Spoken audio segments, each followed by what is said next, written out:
Hello दोस्तों, आप लोग कैसे हो? आई होप कि आप लोग अच्छे हो। आज हम लोग क्लास 9 प्रश्नावली 1.1 से स्टार्ट करने जा रहे हैं मैथ, है ना दोस्तों। वीडियो को अंत तक देखिएगा, अच्छे समझ में आएगा, है ना। चलिए स्टार्ट करते हैं। देखिए दोस्तों, इसको पढ़ने से पहले, ये सब प्रश्नावली 1.1 पढ़ने से पहले हम आप लोगों को नंबर सिस्टम पढ़ाए, है ना। और नंबर सिस्टम में हम आप लोगों को A to Z संख्या पद्धति के बारे में जानकारी दी है ना। तो अगर आप उस वीडियो को नहीं पढ़े हैं, नंबर सिस्टम को आप नहीं पढ़े हैं, तो सबसे पहले आप नंबर सिस्टम को पढ़ लें, है ना। क्योंकि नंबर सिस्टम में ही आपको मालूम है कि परिमेय संख्या किसे कहते हैं, अपरिमेय संख्या किसे कहते हैं, वास्तविक संख्या किसे कहते हैं, काल्पनिक संख्या किसे कहते हैं, पूर्णांक संख्या, पूर्ण संख्या, यानी टोटल नंबर सिस्टम के बारे में उसमें जानकारी दी गई है ना। तो पहले आप लोग उस हमारे वीडियो को पढ़ लो, है ना। और उसके बाद इसको पढ़ोगे, इस प्रश्नावली को, तो आपको ये प्रश्नावली अच्छे से समझ में आएगी। ओके, चलिए स्टार्ट करते हैं। देखिए दोस्तों, पहला सवाल है आप लोगों का। पहला जो सवाल है ना, पहला सवाल है यहाँ पर। देखिए, क्या शून्य एक परिमेय संख्या है? अब बताइए दोस्तों, अगर आप नंबर सिस्टम पढ़े हैं तो आप बता सकते हैं कि शून्य एक परिमेय संख्या है। कब? जब आप नंबर सिस्टम पढ़े होंगे तब। अगर नहीं पढ़े हैं तो पहले उस नंबर सिस्टम को पढ़ लो, उसके बाद में वीडियो को देखिएगा, तब अच्छे से समझ में आएगा, है ना दोस्तों। पुनः दोबारा रिपीट किए हैं। अब देखिए, क्या शून्य एक परिमेय संख्या है? तो आप लिखेंगे कि हाँ, शून्य एक परिमेय संख्या है। क्या इसे आप P/Q के रूप में लिख सकते हैं? तो आप भी कहेंगे हाँ, P/Q के रूप में शून्य संख्या को लिख सकते हैं। अब देखिए, हमने एक शून्य लिखा है ना, शून्य लिखा है ना। तो शून्य को हम शून्य लिखिए या 0/1 लिखिए, बात एक ही होगा, है ना दोस्तों। क्योंकि शून्य में जब 1 से भाग करेंगे तो 0 ही आएगा ना।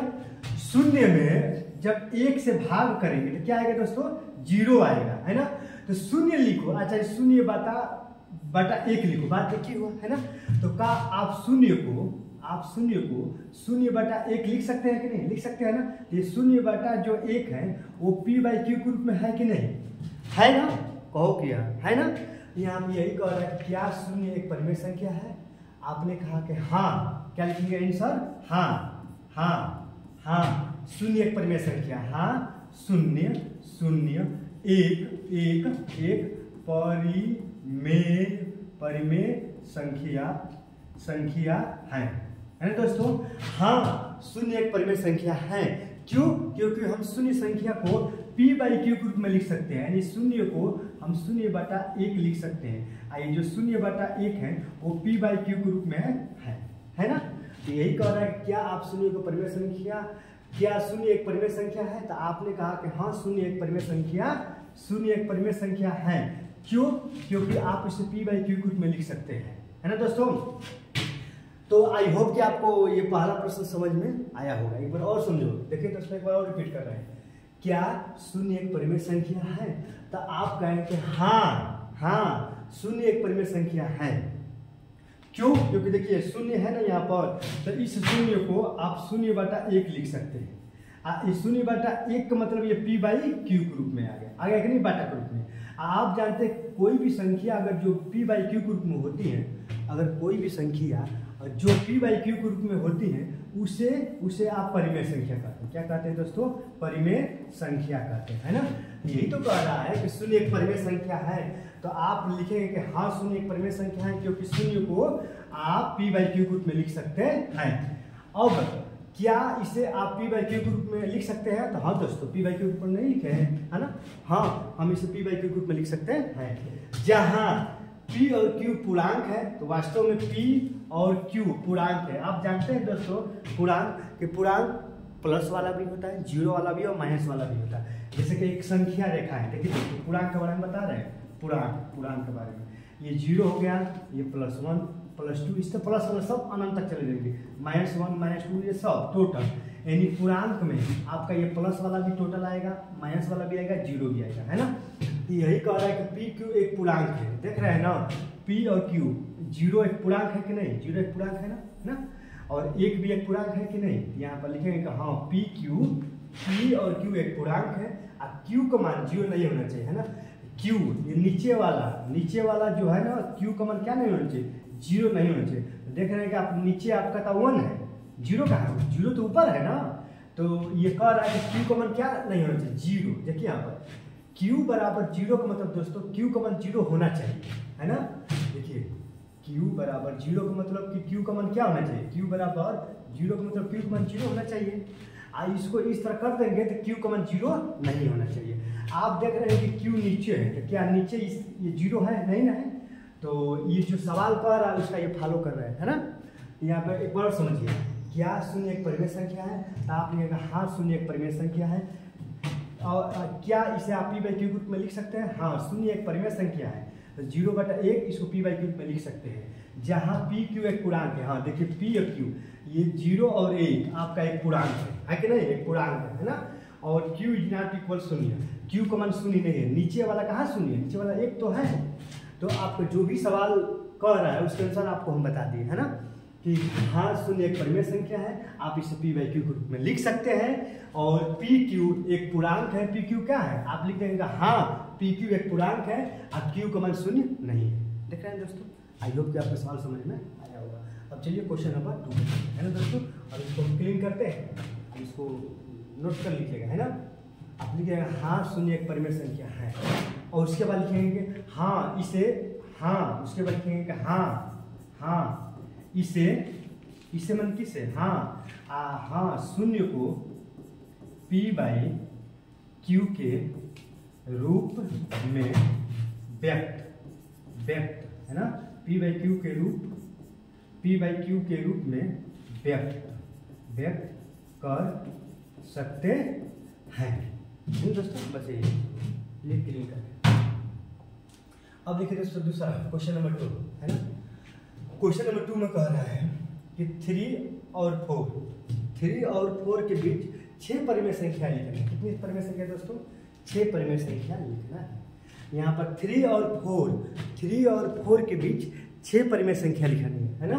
तो यहाँ पर देखिए कुछ नहीं करते हैं, हालांकि इसको तो हल करने के बहुत सारे तरीके हैं, है ना। सभी अध्यापक अपने अपने तरीके से हल करते हैं, लेकिन सबसे बेस्ट तरीका यही है दोस्तों, सबसे बेस्ट तरीका कि यहाँ पर 6 लिखा है दोस्तों, यहाँ पर कितना लिखा है 6, तो आप 6 में 1 जोड़ दीजिए तो कितना हो गया दोस्तों 7। अब 7 से देखिए यहाँ पर आपका क्या लिखना है 3 और 4 देखिए दोस्तों 3, देखिए दोस्तों ये 3 और 4, यहाँ पर 3 यहाँ पर 4 है, 3 और 4 के बीच 3 और 4 के बीच दोस्तों 6, देखिए दोस्तों 6 परिमेय संख्या लिखनी है। कितनी परिमेय संख्या लिखनी है 6। तो यहाँ पर 6 का आएगा, जो भी यहाँ पर रहेगा 6 का आएगा तो 6 में 1 जोड़ देंगे 7 हो जाएगा। यहाँ पर जो भी संख्या रहेगी उसमें 1 जोड़ देंगे, है ना। यहाँ पर 6 है तो 6 1 7, 7 से ऊपर से गुणा कर दीजिए, ये 3 है ना, तो यहाँ पर आप यहाँ पर 3 है तो ये काम करिए 3 में 7 से ऊपर और नीचे, यहाँ पर भी 4 है तो 4 में 7 ऊपर और नीचे गुणा कर दीजिए, सब ठीक है 21/7 आ गया दोस्तों। और ये 7 चौक 28 बटा कितना हो गया 7, है ना दोस्तों। एक बार और समझो, 3 और 4 के बीच में 6 परिमेय संख्या ज्ञात कीजिए। तो यहाँ पर हमने 3 लिखा है दोस्तों, यहाँ पर हमने 4 लिखा है ना। अब इसको हल करने की एक तरीका है, सबसे अच्छा तरीका, तो 6 परिमेय संख्या कह रहा है ना, तो 6 में 1 जोड़ देते हैं 7। अब 7 से इस 3 में ऊपर भी गुणा करेंगे और नीचे भी, वैसे इस 4 है ना, 4 में 7 से ऊपर भी गुणा करेंगे और नीचे भी करेंगे, है ना दोस्तों। तो 7 के 21/7 और 7 चौक 28/7, है ना। अब देखिए, अब 21 के बाद क्या आएगा दोस्तों, है ना। अब देखिए हमने लिख लिया, है ना, अब हमने लिख दिया। अब यहाँ देखिए अब क्या है 21/7, है ना। 21 के बाद क्या आएगा दोस्तों, 21 के बाद आपका आएगा 21 के बाद 22 आएगा, 22/7, है ना दोस्तों। हाँ, आई होप कि आपको समझ में आ रहा होगा, है ना। देखिए दोस्तों 21 है ना, तो देखिए एक बार और लिख रहे हैं 21/7, इसी तो इस तरह इसको मिटा दिए हैं। 21 के बाद क्या है दोस्तों 22, तो 22/7 हो गया। 22 के बाद क्या है दोस्तों 23/7 होगा। 23 के बाद 24, है ना। 24 के बाद 25, 25 के बाद 26, और 26 के बाद 27, है ना दोस्तों। और 27 के बाद क्या हो गया दोस्तों 28, है ना दोस्तों। क्या हो गया 28, है ना। देख रहे हैं कि यहाँ कह रहा है कि 21/7 और 28/7 के बीच परिमेय संख्या लिखना है, वो भी छोड़। देख रहे हैं ना 21/7 और यहाँ देख रहे हैं दोस्तों 28 है ना, क्या है दोस्तों 28 है। अब देखिए दोस्तों यहाँ पर है 28 है ना, तो 28/7 के बीच 6 परिमेय संख्या है। देखिए यहाँ पर 6 परिमेय संख्या, देखिए 1 2 3 4 5 6 है ना दोस्तों। आई होप को समझ में आया होगा। ऐसे ही निकालते हैं, देख लीजिए एक बार और देखिए, यहाँ पर 3 है, यहाँ पर 4 है। 3 में 7 से ऊपर नीचे गुणा कर देंगे है ना, तो 7 के 21, 7 चौक 28 है ना। अब 21/7 हो गया, 28/7 हो गया। 21 के बाद क्या आएगा 22 23 24 25 26 और 27। 27 से 28 आ गया, तो ये 28 और 21 के बीच 6 परिमेय संख्या लिखना है। तो आपका आ नहीं गया 1 2 3 4 5 6 है ना, 6 परिमेय संख्या आ गया इसके बीच में है ना। वो कौन कौन सी परिमेय संख्या है? 21/7 सॉरी 22/7 23/7 24/7 25/7 26/7 27/7, यही परिमेय संख्या है ना दोस्तों। तो आई होप कि आपको समझ में आया होगा ये क्वेश्चन है ना। हालांकि इसको हल करने का और सारे तरीके हैं। इसको हल करने का आप इस तरह भी हल कर सकते हैं, 3 और 4 के बीच है ना। हालांकि छोड़िए, आपको यही एक तरीका आपका बेटर है ना, इस तरीके को जान जाओ कि यहाँ पर 6 दिया रहेगा तो 6 में एक जोड़ देंगे 7 है ना। अगर यहाँ पर 7 दिया रहेगा 7 में एक जोड़ देंगे 8 है ना।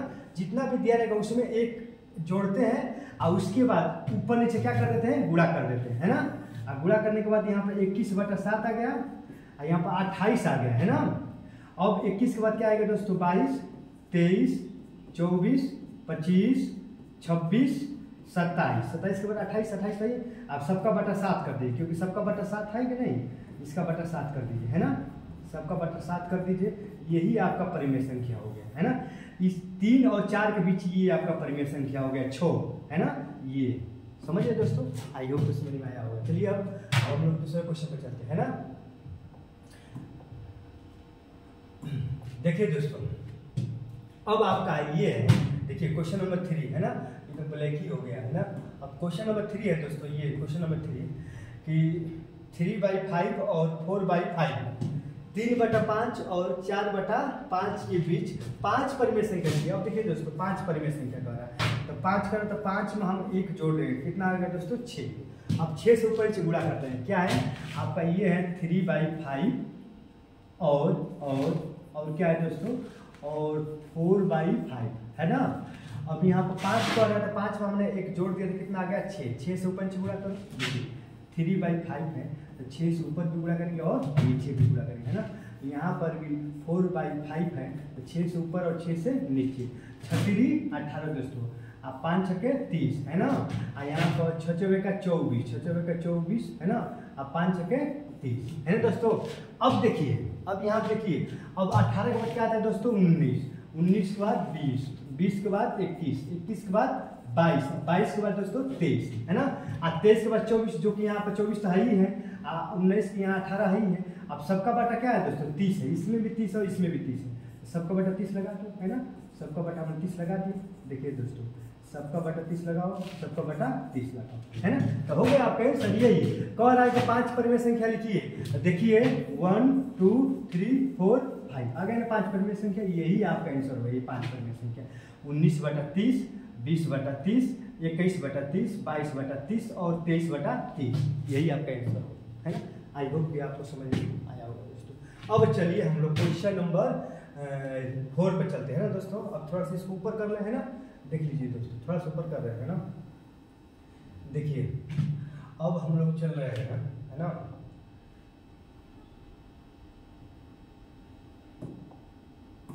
देखिए दोस्तों क्वेश्चन नंबर यहाँ पर 4 पे चल रहा है ना। अब देखिए क्वेश्चन नंबर 4 पढ़ने से पहले आपको नंबर सिस्टम के बारे में अच्छे से जानकारी होनी चाहिए, तभी अच्छे से समझ में आएगा है ना। अब क्वेश्चन नंबर 4 में है दोस्तों, देखिए पहला क्वेश्चन कि प्रत्येक प्राकृतिक संख्या एक पूर्ण संख्या होती है। प्रत्येक प्राकृतिक संख्या एक पूर्ण संख्या होती है, एक पूर्ण संख्या होती है। अब आपको प्राकृतिक संख्या के बारे में, पूर्ण संख्या के बारे में नॉलेज होना चाहिए है ना दोस्तों, नॉलेज होना चाहिए। अब देखिए प्राकृतिक संख्या किसे कहते हैं। देखिए हम बताए हैं कि जितनी भी गिनती की संख्याएं होती है वो सब प्राकृतिक संख्याएं कहलाती है। जैसे कि 1 2 3 4 5 6 प्राकृतिक संख्या है। तो देखिए ये प्राकृतिक संख्या जो है 1 भी है, 2 भी है, 3 भी है, 4 भी है, 5 भी है, 6 भी है, अनंत तक ये सब प्राकृतिक संख्या है ना। लेकिन पूर्ण संख्या का आएगा तो पूर्ण संख्या 0 से स्टार्ट होगा, 0 1 2 3 4 5 6 इस तक करते करते अनंत तक चला जाएगा, है ना दोस्तों। तो यहाँ पर हमने प्राकृतिक संख्या भी लिख लिया और यहाँ पर हमने पूर्ण संख्या भी लिख लिया कि नहीं। अब वो कह रहा है कि प्रत्येक मतलब सभी, प्रत्येक के जवाब आप सभी भी लगा सकते हैं, या तो प्रत्येक यहाँ पर लगाइए या तो यहाँ सभी लगाइए। सभी लगाएंगे तो आपको अच्छे से समझ में आएगा, है ना। यहाँ हम सभी लगा दे रहे हैं। सभी प्राकृतिक संख्या पूर्ण संख्या होती है। ये प्राकृतिक संख्या, ये बताइए कि सभी के सभी ये प्राकृतिक संख्या ये क्या इस पूर्ण संख्या में आ रही है कि नहीं। आपने कहा कि हाँ आ तो रहा है। यहाँ पर देखिए 1 2 3 4 5 6 है, यहाँ पर 1 2 3 4 5 6 है ना। बल्कि इसमें अधिक है ना, इसमें अधिक है तो इसमें अधिक होना चाहिए। देखिए दोस्तों जो भी इधर आएगा उसमें अधिक होना चाहिए, इधर वाले में कम होना चाहिए, है ना, इधर वाले में कम होना चाहिए। तो यहाँ पर कह रहा है कि प्रत्येक यानी सभी प्राकृतिक संख्या पूर्ण संख्या होती हैं। तो आप देख रहे हैं कि सभी के सभी जो प्राकृतिक संख्या है ये क्या पूर्ण संख्या में आ रही है कि नहीं। आपने कहा कि हाँ आ तो रहा है, देखिए यहाँ पर 1 2 3 4 5 6 आ रहा है, यहाँ पर 1 2 3 4 5 6 आ रहा है कि नहीं, बल्कि इसमें अधिक ही आ रहा है। माने ये सभी के सभी इसमें आ रहा है कि नहीं। आप कहें कि हाँ ये सभी के सभी इसमें आ रहा है कि नहीं। तो आप कहें कि ये जो प्रश्न कह रहा है वो सही कह रहा है ना। ये पहला जो प्रश्न है वो सही है। पहला जो प्रश्न है वो क्या है कि प्रत्येक यानी सभी प्राकृतिक संख्या एक पूर्ण संख्या होती है। तो सभी के सभी प्राकृतिक संख्या जो है ना एक पूर्ण संख्या का अंदर आ रहा है कि नहीं, पूर्ण संख्या के अंदर, बल्कि अधिका ही आ रहा है। तो अधिक आ रहा है तो और अच्छा है। लेकिन ये जो है ये सभी के सभी इसके अंदर आ रहे हैं कि नहीं। आपने कहा कि हाँ ये सभी इसके अंदर आ रहे हैं, यानी यही तो प्रश्न कह रहा है, यानी जो कह रहा है वो सही कह रहा है ना। आई होप कि आपको समझ में आया होगा। अब चलिए हम लोग क्वेश्चन नंबर 2 पे चलते हैं ना। क्वेश्चन नंबर 2 में कह रहा है कि प्रत्येक पूर्णांक, प्रत्येक माने सभी, हम बताया दोस्तों जहाँ पे प्रत्येक दिया है वहाँ पर सभी लगा दीजिए। जब सभी लगाएंगे ना तो आपको अच्छे से समझ में आएगा, है ना। यहाँ पर दे रहा है कि प्रत्येक यानी सभी पूर्णांक। पहले तो पूर्णांक लिखिए, आप पूर्णांक लिखिए। देखिए दोस्तों पूर्णांक 0 वाला भी होते हैं, +1 +2 +3 ये सब अनंत तक होते हैं ना। -1 वाला भी -1 -2 ये सब होते हैं। यानी पूर्णांक में दोस्तों हम बताए हैं कि पूर्णांक में 0 भी होता है, प्लस वाला भी होता है और माइनस वाला भी होता है ना, सभी होता है पूर्णांक में, है ना। लेकिन ये क्या कर रहा है कि सभी के सभी पूर्णांक एक पूर्ण संख्या होता है। और पूर्ण संख्या के बारे में लिखिए। तो पूर्ण संख्या अभी हमको बताए थे यहाँ पर कि 0 1 2 3 4 इस करते अनंत तक जाएगा। तो ये बताइए कि ये जो सभी पूर्णांक, सभी के प्रत्येक पूर्णांक पर सभी पूर्णांक पूर्ण संख्या के अंदर आ रहे हैं। आपने कहा कि नहीं आ रहे हैं। क्यों? क्योंकि 0 से लेकर सब आ रहा है। लेकिन यहाँ पर भी 0 से लेकर सब तो आ रहा है, लेकिन यहाँ इसमें तो माइनस वाला भी तो है। तो क्या माइनस वाला इसमें आ रहा है? इसमें माइनस वाला आपने कहा तो माइनस वाला कहाँ है? इसमें तो प्लस वाले आएंगे, 0 आएंगे। इसमें तो माइनस वाला भी है ना। तो ये कह रहा है कि ये सभी इसके अंदर आएंगे। ये जो सभी है, देखिए दोस्तों ये जो सभी पूर्णांक हैं, ये सभी पूर्णांक पूर्ण संख्या के अंदर आएगा। तो आपने कहा था ना नहीं आएगा। माइनस वाला कहाँ आएगा? इसमें माइनस वाला है, ऐसे माइनस वाला नहीं है। यानी जो कह रहे हैं वो गलत है। यानी ये जो प्रश्न है वो गलत होगा। दूसरा का गलत होगा, पहला का सही होगा, है दोस्तों। अब चलिए हम तीसरा पर चलते हैं, प्रश्न नंबर 3 पर। अब प्रश्न नंबर 3 में कह रहा है दोस्तों कि प्रत्येक परिमेय, अब देखिए प्रत्येक परिमेय माने सभी परिमेय। आप जानते हैं कि परिमेय संख्या p/q ग्रुप में होती है ना। पर सभी परिमेय संख्या एक पूर्ण संख्या होती है। कह रहा है सभी के सभी परिमेय संख्या एक पूर्ण संख्या होती है। आपने लिखा कि ना नहीं, ये भी गलत कह रहा है, ये भी गलत है दोस्तों। क्या है? गलत है। क्यों गलत है? देखिए आप जानते हैं कि परिमेय संख्या p/q ग्रुप में होता है ना। यानी 2/3 भी एक परिमेय संख्या है, 3/2 भी एक परिमेय संख्या है, 4/5 भी एक परिमेय संख्या है, 2/3 भी एक परिमेय संख्या है, 1/2 भी एक परिमेय संख्या है। आप जानते हैं कि पूर्ण संख्या क्या है? पूर्ण संख्या क्या है? पूर्ण संख्या 0 1 2 3 4 5 ये सब पूर्ण संख्या है ना। तो कह रहा है कि सभी के सभी परिमेय संख्या एक पूर्ण संख्या होती है। तो ये सभी के सभी, ये टोटल जो है ये टोटल क्या, ये टोटल जो परिमेय संख्या है क्या एक पूर्ण संख्या इसके अंदर आ रहा है, ये टोटल इसके अंदर आ रहा है, ये जो टोटल है इसमें आ रहा है, इसमें आपने देखा कहाँ आ रहा है, ये अलग है, ये अलग है, ये कह रहा है कि ये सभी के सभी इसके अंदर आते हैं। ये सवाल, ये प्रश्न कह रहा है, इसका मतलब जो प्रश्न कह रहा है वो क्या कह रहा है, गलत कह रहा है। ये क्या कह रहा है, गलत कह रहा है दोस्तों, क्या कह रहा है, गलत कह रहा है। आई होप कि आपको समझ में आया होगा दोस्तों। इसमें पहला आपका क्या है, पहला आपका सही है ना दोस्तों, दूसरा आपका क्या है कि प्रत्येक पूर्णांक संख्या होता है, दूसरा का आपका गलत है ना, और तीसरा भी आपका क्या है दोस्तों, गलत है ना। आई होप कि आपको समझ में आया होगा। अगर अभी भी नहीं समझ में आया इतना अच्छे से बताने के बाद भी, तो आप जाइए हमारे नंबर सिस्टम को पढ़ लीजिए और उसके बाद इस सवाल को सॉल्व करके आपको अच्छे से समझ में आएगा। और नहीं आएगा देखिए दोस्तों, एक ट्रिक बता रहे हैं, अगर नहीं समझ में आए तो भी देखिए एक ट्रिक बता रहे हैं, इधर वाला जो भी होता है, इधर वाला वो कम होता है, मतलब इधर वाला कम होना चाहिए, इधर वाला अधिक होना चाहिए, है ना। जैसे कि इसी में देखिए ये प्राकृतिक संख्या, तो प्राकृतिक संख्या जानते हैं कि 1 2 3 4 ये 5, यही सब प्राकृतिक संख्या होती है। लेकिन पूर्ण संख्या जाएंगे 0 1 2 3 4 5 6, ये सब होता है पूर्ण संख्या। तो आप देख रहे हैं कि इधर वाला कम है कि नहीं कम, क्योंकि एक ही से स्टार्ट हो रहा है। लेकिन यहाँ पर तो एक 0 भी आ जा रहा है, 0 अधिक आ रहा है कि नहीं, इसमें 1 2 ये भी सब है, लेकिन 0 अधिक आ रहा है कि नहीं। तो इधर वाला कम होगा, अगर इधर वाला कम होगा और इधर वाला अधिक होगा तो आपका सही होगा, है ना। इसमें देखेंगे ना कि इधर वाला अधिक है, इधर वाला कम है, इसलिए ये भी गलत है और ये भी गलत है ना दोस्तों, ये ठीक है ना। आई होप कि समझ में आया होगा। अब चलिए दोस्तों, अब हम लोग जो है कि प्रश्नावली 1.2 के बारे में पढ़ेंगे, है ना दोस्तों। जय हिंद।